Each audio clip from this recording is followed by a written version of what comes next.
Texas Twisters with us this weekend. They'll be flying a little bit later on in some great formation. As the T-34, they'll demonstrate is a training aircraft that entered service back in the 1950s, believe it or not, and used by the Air Force, the Navy, and the Marine Corps to train pilots.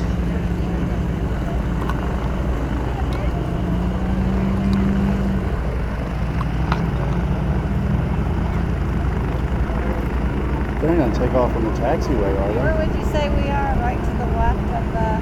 We're at the fuel pumps. Where are you?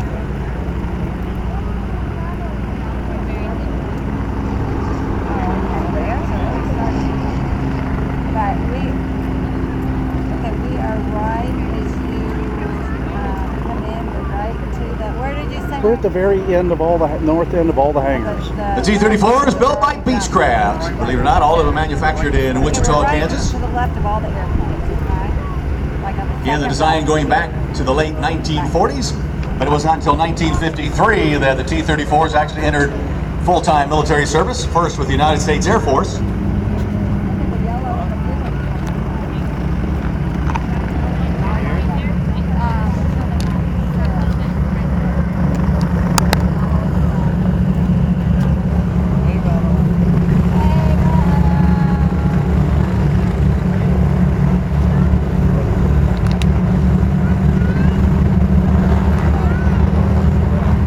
Our first performer today is Kate Kyer from Honey Grove, Texas, where she and her husband, also a professional pilot, and their 3 dogs keep their planes in a flying ranch.